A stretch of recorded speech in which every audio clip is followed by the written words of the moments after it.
Alessandro Bruno, welcome. Hello, Mark. So we're going to be talking a little bit about what's been happening in the world, specifically the U.S. and John Bolton. Yes.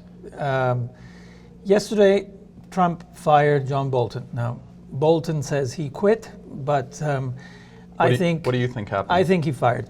I think John Bolton was fired, and I think... Really? Yes. And I think keeping that in mind, Trump was sending a message to Iran in particular, and Venezuela, and perhaps even Syria, and perhaps even China. And this message is a conciliatory message. So it's a huge shift. I think Trump has hired and fired many people, particularly in the role of security advisor, which was what John Bolton held. And in fact, he had 3. John Bolton was the 3rd such advisor. But that's a lot of advisors in such a short period of time. Yes, not even 3 years, full years of presidency. Right. But I think this is, of all his firings and dealings, this is the biggest one. This is the most important one to watch, because it's a major shift. I think that maybe it's just my opinion, but Trump was trying to get ahead of Bolton leaving. But you think the opposite, which is fine. Now, how does this, we talk a lot about cannabis. How does John Bolton's firing, does it affect cannabis at all? Well, I can get into it. I want to discuss what John Bolton means for something else, which is gold. What does it mean for gold? Yeah, it means a lot for gold. It means a lot for defense stocks. And it does mean something for cannabis stocks, or at least the cannabis market in general as well, I think, because it really kicks off the 2020 campaign. I think the firing of Bolton is his big move ahead of the campaign. And so going back in order, the biggest thing I think for gold, I've been quite bullish on gold, and I remain bullish on gold, but the geopolitical push that drove gold to reach 1,500 in a couple of months since the summer is gone. I think Bolton was driving for a number of very aggressive moves by the United States. I mean, he led the United States. He put Trump into a decision to attack Iran or not within 10 minutes. Right. So, and Bolton wanted the attack. He spoke to an Iranian opposition group considered not long before a terrorist group, the Mujahedin-e-Khalq, they're called, MEK, I believe it was in Albania. And he told them, we'll see you in Tehran next year. That was last year. I think that's out. There's at this point, the signal, the most important thing, Trump was sending a signal to Tehran saying, I'm ready to make a deal again. So with Bolton gone, who steps up to make those decisions? I know Bolton was always pro going to war, bombing whoever he could get his hands on. That's Bolton's legacy. Yeah. Now that that's gone, what does it mean? Well, it means Trump is courting the left-wing vote again. He's going back to his roots.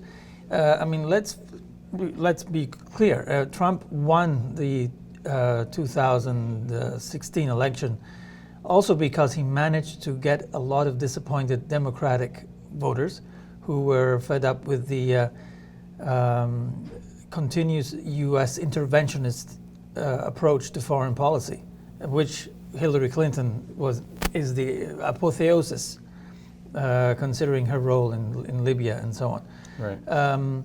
So Trump has a lot of disconcerted, angry Democrats, and they were getting angry again and looking for candidates, for non-interventionist candidates within the Democratic Party. But now with this move, if he follows through, which I think the next natural step will be to renegotiate an Iran nuclear deal, the one he scrapped with Obama, essentially. The one that Obama signed and that President Trump scrapped. Right. I think he's going to regain those voters. So it's going to put the Democratic party as well in a rather defensive mode. They're going to have to step up their foreign policy game. And with that also Venezuela and North Korea, all the aggressive stances against them. Because something that happened last week, I think the final breaking point that Trump reached. Trump was wants to get out of Afghanistan, no matter what. Right. That means even essentially another Vietnam, taking a loss, because who's going to be really in charge in Afghanistan? The Taliban are the ones who are going to make a deal. Right. The Taliban were in 2001. Today is September 11 after. So nothing's really going to change much in Afghanistan, but Trump has had enough. So he wants to pull out. Probably Bolton disagreed, and Trump had enough with Bolton. So Trump made a big political move, you think, Huge move. Firing him? Yes. Or big electoral John move. quit. Maybe he just got tired of his mustache. Well, a lot of people got tired of the walrus mustache, but I think... You think this is the last we see of John, or...? John Bolton John Bolton you will see in various talk shows. So because now he's maybe a booker, he's going to be on CNN, he's going to be on Fox, arguing against Trump's, what I expect Trump will do. So now he's becoming an adversary He in the might way be it's kind of yes. shaked out. Yeah, and I think he'll be, and also Bolton, aggressive as he is, will have some support from the so-called neoliberals, the liberals who are in favor of America as role model or leader, but through intervention. What Trump has done is taken the Rand Paul or Ron Paul route, the conservative route of Pat Buchanan, non-interventionist, America first, literally America first. We don't care what happens in your government. You don't bug us, we don't bug you. We're not going to, the most typical position of the America, the neoliberal position is the spreading of democracy, the idea of bringing democracy to countries that don't have it. So Libya intervention, for example. But what Trump is saying, no more of that. I am for looking after America's interests and coexisting with everyone else, regardless of what kind of government they have, whether it's democratic or dictatorial. That's not our business. And that's the signal he sent. That's the reason he was elected by those who voted, but who shifted in 2016. While we have a few minutes left, let's just touch on legalization of cannabis. Yes, how does this play into that? Well, I think the focus now will be on the campaign and the policy of the campaign, 2020. The promises. The promises. Trump, while hinting at some of his positions, has been quite rather quiet on cannabis. He has never outright said that he would not legalize. He said a couple of weeks ago, speaking on the subject, he said that he's looking at what other states are doing. So he's not opposed. And all we need is... He's always following the money, right? He's following the money, but he's also, he himself is not necessarily a particularly conservative person. He, in fact, he was a registered Democrat for many years. So I think he's smelling the climate, and if a couple more states, particularly if a couple more red states, so-called Republican states, move to legalize cannabis, I think Trump will steal the carpet from the Democrats. I mean, the Democrats have a number of anti-war, pro-legalization candidates. One of them, Bernie Sanders. So he's as the direction of the wind changes, he's just going to jump on. He's going to jump on that whatever's bandwagon. Going to get the votes. Yes, and the foreign policy shift has happened already. He's going to put the Democrats in a very difficult position. They're going to have to really redefine their foreign policy. If he sticks to the predictions, which is to put someone much more moderate in John Bolton's place. Do you think there's going to be a replacement soon? Because that's kind of big shoes to fill. Well, big shoes to fill, but nobody can be as radical as John Bolton had a reputation. Right. He was one of the architects of the Iraq War, which Trump criticized. Do you think this is going to be another one of Trump's insiders? Did he bring someone from his network, or? No, I think he's going to bring in a colonel. I have to admit, I forgot his name. That's okay. Don't worry about it. But there is a colonel who, with experience and who is a technical expert. He was in charge of one of the tank battles in the first Iraq War. Wow. In 1991.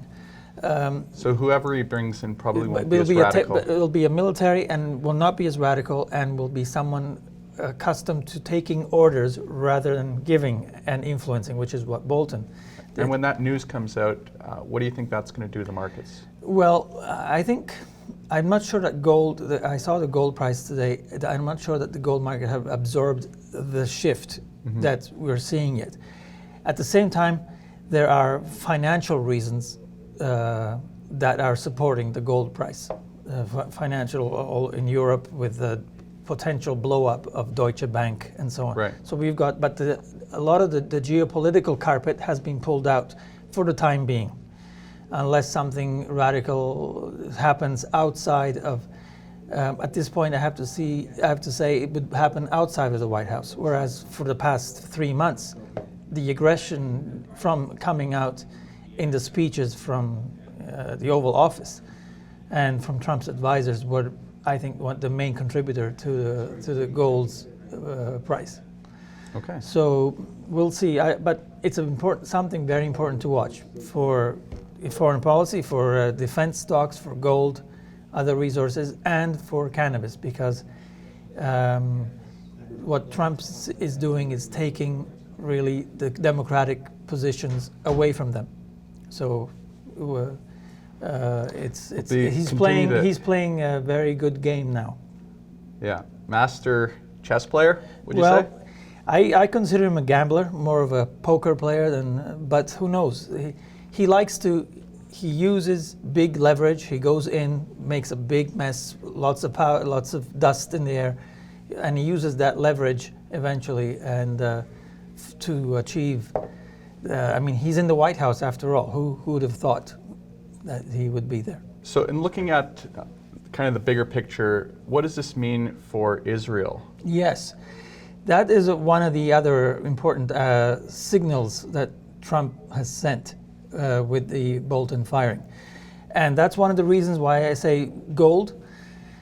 The geopolitical push has been temporarily pulled away, because we have an Israeli election, I believe it's next week. Okay. It's September 18, if I'm not mistaken.